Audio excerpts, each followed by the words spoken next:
I'm Randy Schrader. Let's discuss what gets me here, and then let's discuss what might get you here. In 1990, I became a distributor in this remarkable industry, network marketing. In this discussion, we'll be describing the evolution of this industry from way before I got involved up until this day. We'll also discuss what specifically it is might cause you to get involved in the industry, but my own evolution here is a part of this discussion. In February of 1990, I became a distributor in the industry, and I stayed one clear up until August of 2009. In August of 2008, I was so lucky to get involved with a company called MonaVie. And the next 12 months, the next 52 weeks were the most productive, the most enjoyable, the most remarkable of a career which produced in excess of $25 million in earnings, a career that resulted in me and my family having a life experience that I could never have guessed would be possible.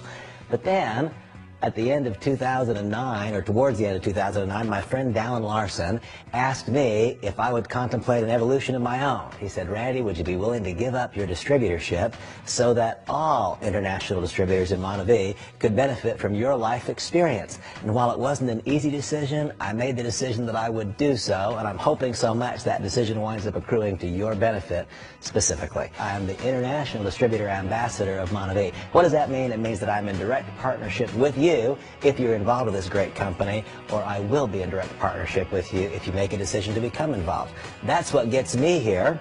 What gets you here? I can imagine a couple of things that may result in your being here. You might be a distributor of MonaVie, anxiously engaged in the business, and as part of step 5 in our business building practice, you are learning about the industry. Step 5 is to build belief. Build belief in what? The network marketing industry, in MonaVie, and in yourself. Perhaps that's what gets you here. Or you may be one who's just looking at our business. If you're one who's just looking at our business, this is so critically important. I can imagine the environment. Not too long ago, you were at a business presentation, and the presenter said something like this: is there anyone in the room who doubts the validity of the network marketing industry? Is there anybody here who just really wonders if this is a legitimate way of doing business? And you're the person who raised their hand. And then someone said, you need to learn about the evolution of network marketing. And so here we are. You know, it's an amazing business. It started clear back in 1903, the same year as Harley-Davidson motorcycles, by the way.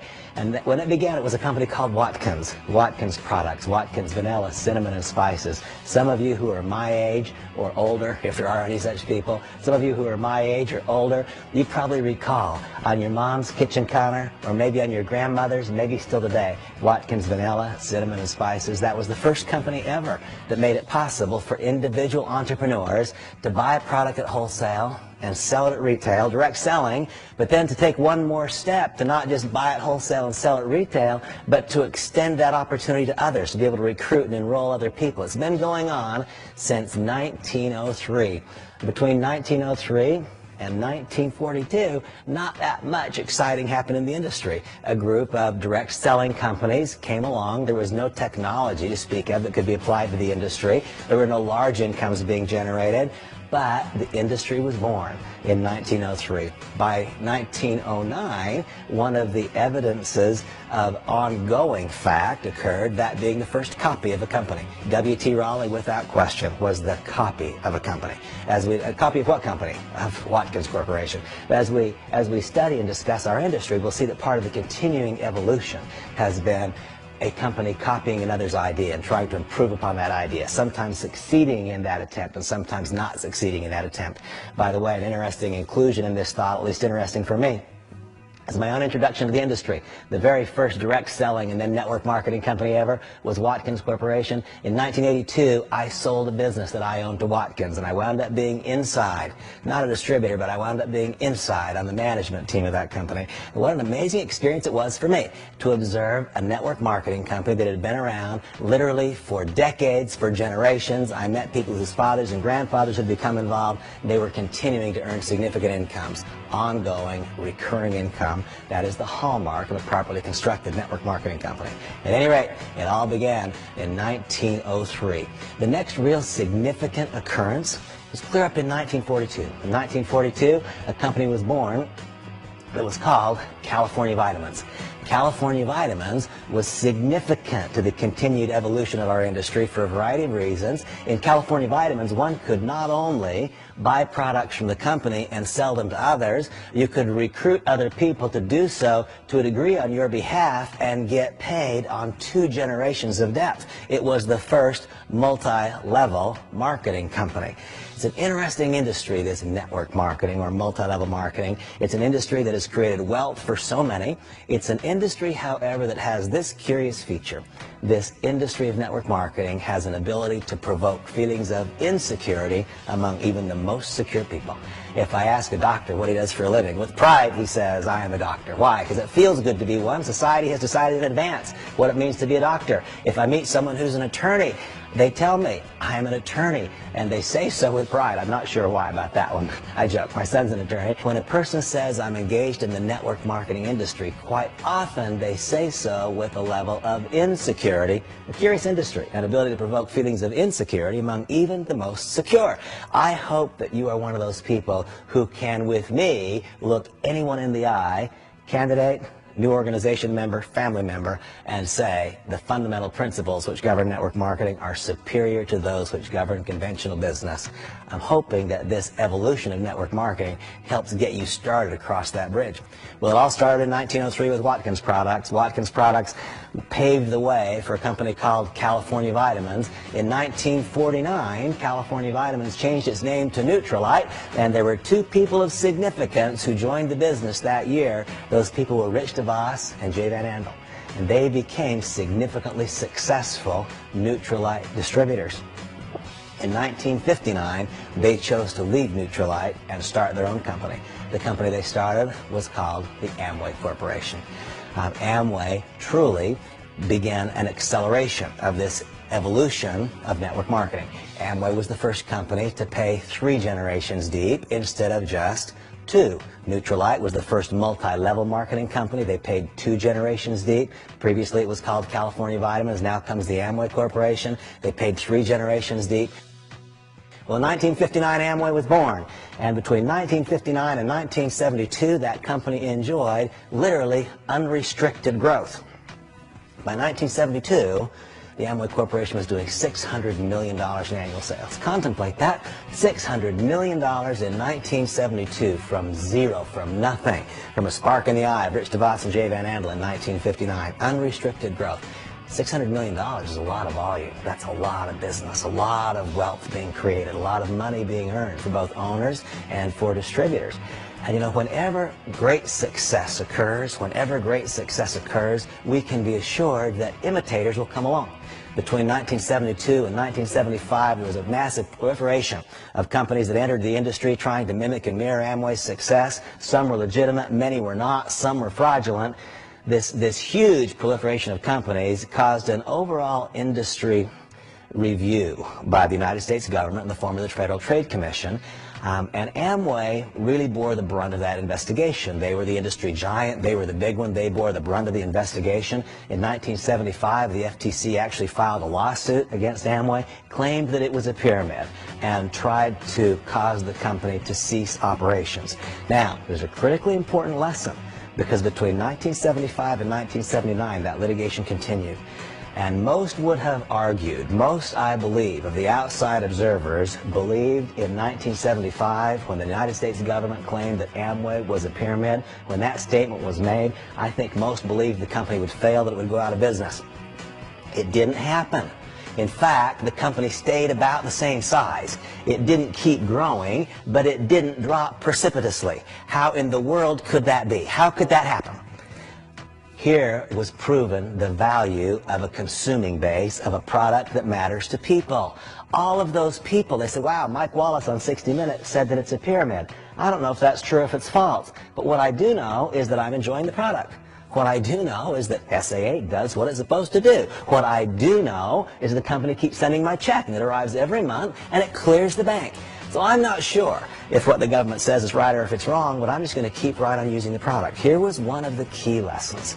If the whole consumption pattern, if the whole business model is based upon the consumption of a physical, tangible, consumable product that matters to people, then in the event that there's some external event which stops recruiting productivity, the business model will survive. It will be based upon the consumption of a product.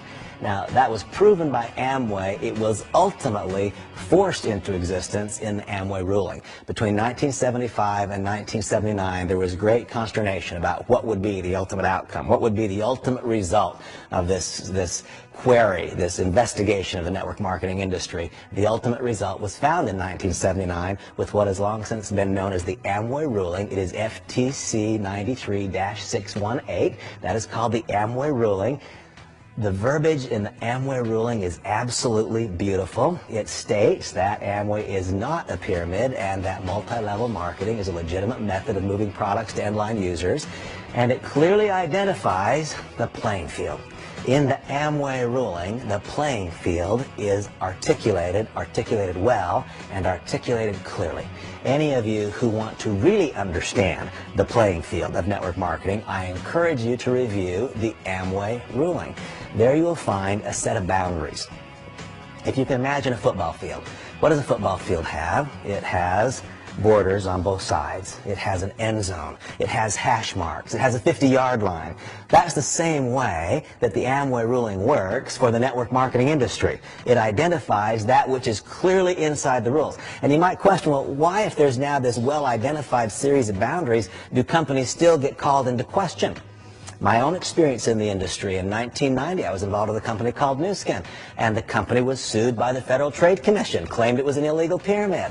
The company survived that query. Why did it survive? Because the litigation showed that the company was inside the rules, inside the boundaries that were established by the Amway ruling. What makes that field of legitimacy boundaries? Well, first of all, the company must have a physical, consumable, tangible product or identifiable service. It cannot just be a dollar chasing a dollar.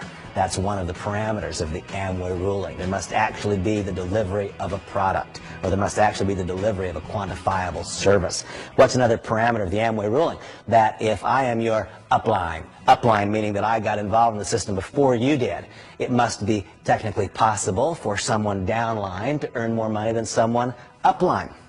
Well, in our company, that's a pretty beautiful thing. The Amway ruling says that someone downline must be able to earn more than someone upline. Now, those are very, very visible examples in our company, but it makes it so easy to prove that this company falls within that particular guideline of the Amway ruling.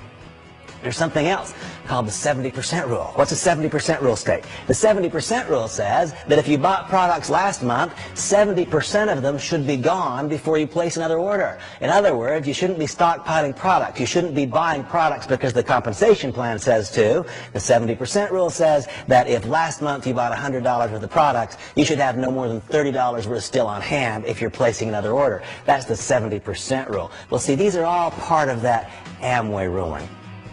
And one can gather that information by reviewing the actual file. And once again, what is it? It is 93 FTC-618. That is the Amway ruling, rendered in 1979.